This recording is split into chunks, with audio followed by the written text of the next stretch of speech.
Hello everyone, I'm Sophie. I'm currently at Kechara Forest Retreat, Bentong, Malaysia. And today I'll be continuing with The Promise, the biography of my guru, His Eminence, the 25th Sem Tuku Rinpoche. As you see behind me, the book, The Promise. And today we will start from page 155. I would wash his cups and his plates first, clean them and put them on the highest shelf in the kitchen without damaging anything. Sometimes I would wash his silverware twice, wipe it very carefully so that none of it was dirty or sticky.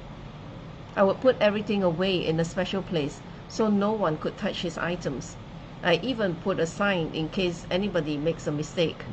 This was an opportunity to serve my guru, Sem Rinpoche. The day soon came when His Holiness Kapje Zong Rinpoche was scheduled to arrive at the center. To Sem Rinpoche's great disappointment, he had to work that day and would not be present for the Lama's arrival. The center was abuzz with activities when Rinpoche rushed back after work with luggage everywhere and new shoes by the door. An unfamiliar voice drifted down from the floor above, a voice he had never heard before. Instantly, Rinpoche knew this Lama had come. Oh my God, that must be him, Rinpoche thought as he pretended to be busy in the kitchen. After what seemed like several hours, Geshe-la finally invited him to meet Zong Rinpoche. Trembling with excitement, Rinpoche climbed the stairs and walked into Zong Rinpoche's room. There, near the altar, the Lama sat straight and erect, with a long white goatee and sharp eyes. Rinpoche prostrated 3 times, stared at Zong Rinpoche in awe, and then, overwhelmed, he broke down and cried. Without ego, Zong Rinpoche said, "I'm not anything special. You don't need to cry. Now you can tell him to get out." The young Rinpoche left the room and confided in Geshe-la, saying, "I didn't do too well."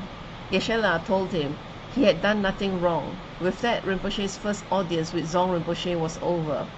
He went back downstairs to prepare dinner for Zong Rinpoche, Geshe-la, and Zong Rinpoche's entourage of 6. This emotional first meeting heralded the start of a close relationship between Rinpoche and Zong Rinpoche over the next 6 months. Sem Rinpoche had been elected to be Zong Rinpoche's assistant, despite the protests of a few powerful sponsors who thought he would misrepresent Zong Rinpoche due to his youth, inexperience, dressing, and hairstyle. They told Geshe-la, "No way, he's such a bad representation of Zong Rinpoche. He's just a kid. Look at the way he looks, his hair, the way he dresses. That is going to represent one of the greatest living Dharma teachers of Tibet? Certainly we can do better." Their comments hurt Rinpoche, but did not discourage him. On the contrary, it made him even more determined to serve Zong Rinpoche to the best of his abilities, leaving no room for criticism. Every day for 6 months, Rinpoche served Zong Rinpoche tirelessly. As Zong Rinpoche only spoke Tibetan, Rinpoche could not talk to Zong Rinpoche directly, so he would communicate constantly with the translators and assistants to find out what food he liked and the details of his schedule. Starting early in the morning, Rinpoche would prepare breakfast for Zong Rinpoche, his entourage, and Geshe-la. He would always serve Zong Rinpoche first, making 3 prostrations after offering the food. Then he would serve Geshe-la, and after making sure Geshe-la did not need anything else, he would serve Zong Rinpoche's entourage, which included 2 German students, the translator, the translator's uncle, and 2 monk assistants.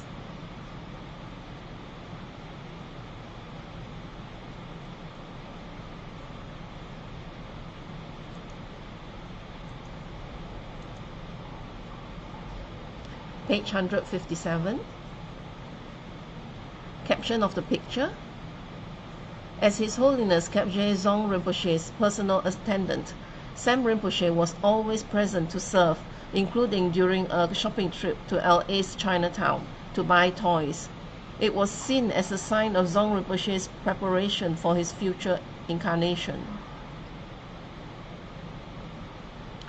Rinpoche would then return to Zong Rinpoche's side and wait while Zong Rinpoche ate. He always served extra food to Zong Rinpoche so that there would be leftovers. He would then ask for permission to eat them because he believed so much that his guru was an enlightened being and that his leftovers were blessed. After Zong Rinpoche finished breakfast, Rinpoche would clear his breakfast tray, then proceed to clear Geshe-las and the entourage's trays. If he had time, he would also clean up the kitchen and put everything away before going to work. Returning from work at around 3 p.m., Rinpoche would immediately start preparing dinner for everyone. Rinpoche would also prepare Tibetan tea just the way Zong Rinpoche liked it, with just the right amount of butter. Rinpoche would then go upstairs, offer dinner to Zong Rinpoche, and make 3 prostrations just as he did at breakfast.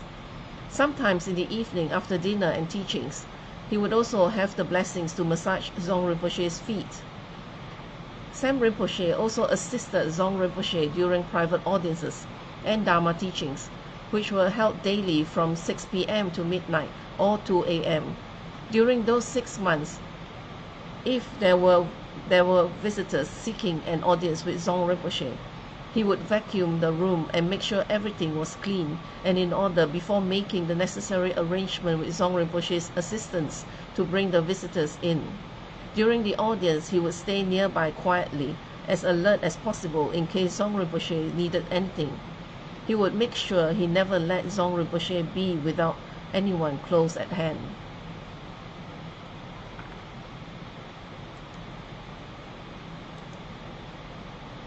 Here's another picture of the shopping trip in LA.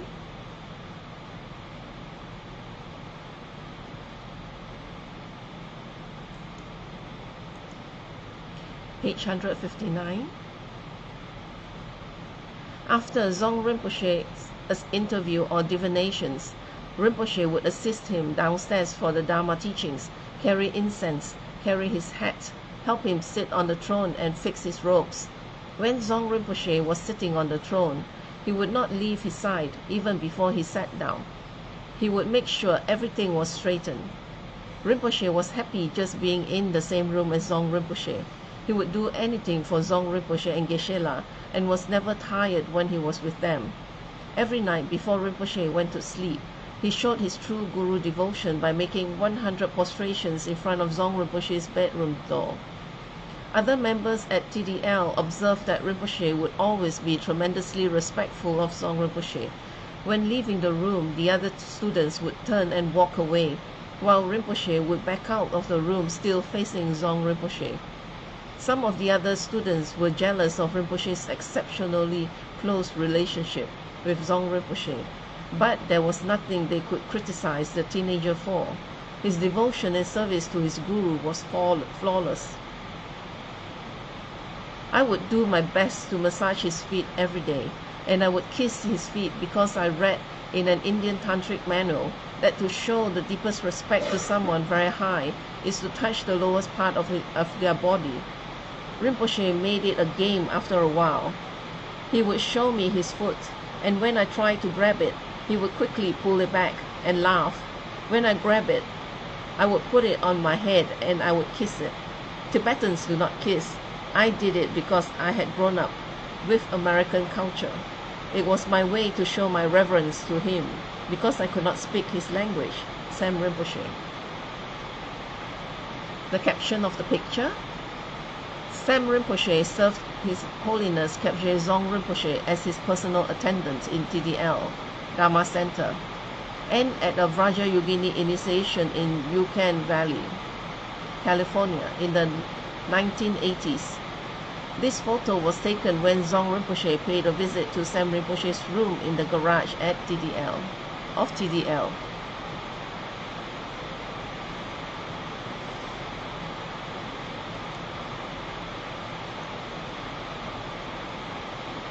Page 160, the caption of the picture: Sam Rinpoche watches alertly in the background during one of His Holiness Kyabje Zong Rinpoche's teaching.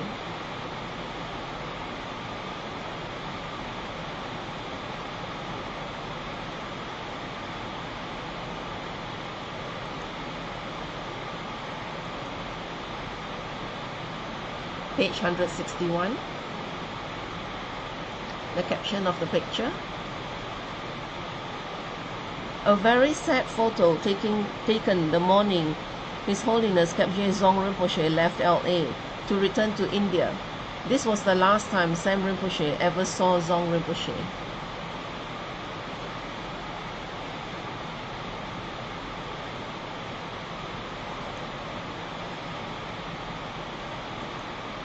I will never forget those days. I never looked back on those days as work. I have never regretted, felt tired, or felt that I did not want to do it. Never. Not even once in my life for the last 30 years. I felt I was collecting merits with a person, without faults. That everything I did would accelerate my Dharma practice and my Dharma attainments. In that 1 year, I did not go out to any clubs or meet any of my non-Dharma friends, and the year passed so quickly. Sam Rinpoche.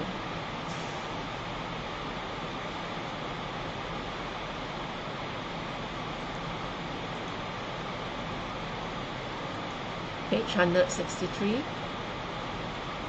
Finding a Dharma protector. It was His Holiness Khebje Dzong Rinpoche who conferred many of the initiations and practices that Rinpoche still holds very close to his heart today, including Yamantaka, Vrajayogini, Chittamanitara, Heruka, Trapo Somtril, Avalokiteshvara, Nesung Kondro, Hayagriva, White Tara, Geshe Zinma, and the practice of his personal Dharma protector. For many years, Rinpoche had propitiated Palden Namo as it was the Dharma protector of his center, Rashi Gempel Ling in New Jersey. However, since arriving in Los Angeles, Rinpoche joined the other members of TDL in propitiating Dorje Shugden. Every month, Geshe-la and approximately 60 of his students would gather to perform the Dorje Shugden and Setrap Pujas. Geshe-la also gave teachings from Music Delighting the Oceans of Protectors, a text composed by His Holiness Khebje Trijang Rinpoche.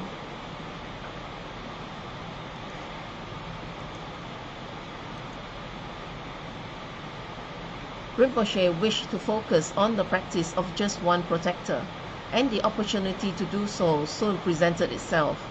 One night, Rinpoche found himself alone with Dzong Rinpoche and an assistant. Dzong Rinpoche was about to offer Sirking, a golden drink offering, the last thing he did every night before going to sleep. Through the assistant, Rinpoche asked Dzong Rinpoche if there was a particular protector practice he should focus on, as he was currently relying on 2 Dharma protectors. If I want, I will give you my protector, came Dzong Rinpoche's answer. Rinpoche immediately folded his hands and replied, "Please give me your Dharma protector." Any protector good enough for Dzong Rinpoche would be good enough for him. Later that year, aged 18, Rinpoche received the Dorje Shugden Sokte, life entrustment from Dzong Rinpoche.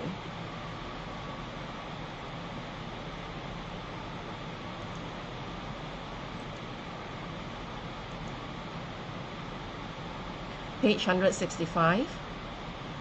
Entrusting his life, the most important promise of all. Geshe-la had insisted that his students receive many teachings and initiations from His Holiness Khebje Dzong Rinpoche. One day, Rinpoche had just returned from work and was cleaning the kitchen. Geshe-la walked past on his way to the Gompa and told him that Dzong Rinpoche was giving the Yamantaka initiation and that he should take it.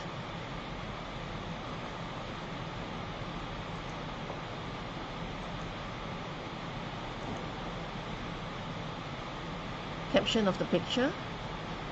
Sam Rinpoche received a Sokko, life entrustment mandala on the left, representing Dorje Shugden's commitment, and Lado, crystal, which is on the right, representing Dorje Shugden's heart from His Holiness Khebje Dzong Rinpoche after the Sokte ritual.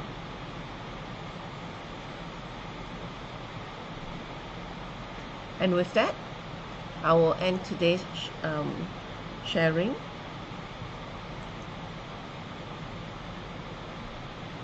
So you will have to join me for further reading if you want to find out what happened next.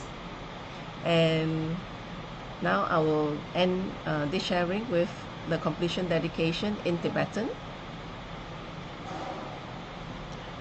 Jangjub Senjo Rinpoche, Mage Panam Gishi, Ge Panam Pame Payang, Goni Gondu Pewashu, Toni Towa Rinpoche, Mage Panam Gishi, Ge Panam Pame Payang, Goni Gondu Pewashu, Daso Jini Sapagi Wadi, Dandan Runga Guna Gampadang, Jepa Jesu Losan Trapai, Tamping Impo Rindu Sase, Sho, Ge Wakunto Yanda Lamadan, Dromi Choki Pala Lo Jojo, Sadam Langi Yate Razoni, Doje Changi Wapangatusu, Ge Wadi Yududa, Lamasang Yudrione, Drua Chika Malupa, De Sala Gopashu, Joki Kapo Sungapa, Josunam Pape Wala, Geki Samasi Wadang, Tugi Malu Sangasho, Dadam Sungi Desendan, Trewa Songi Latini, Gewala Santrapai, Tampa Yureva, Gyushi, Ni Modeles Endele, Ni Megunyan Delexi, Ni Sintato Deleta, Concho Sungi Jingilo, Concho Sungi Watroso, Concho Sungi Trasi, Jesonama Kusan Rapting Ching, Namka Trini Chochuke Pada, Kasam Tempe Drome Sapsongi, Droe Munsatato Gyushi, Gangwe Rawe Coalition Kamdem, Pendan Dewa Mali Guini, Channel Z on Tenzing Gapsoi, Shape Shiri Barude Gyushi. Tumpe Ngotro Malopa, Dende Dala Salduso, Godan Dempa Longshotna, Gepa Soshik Shukden Cell. Thank you for sharing your time with me, and I'll see you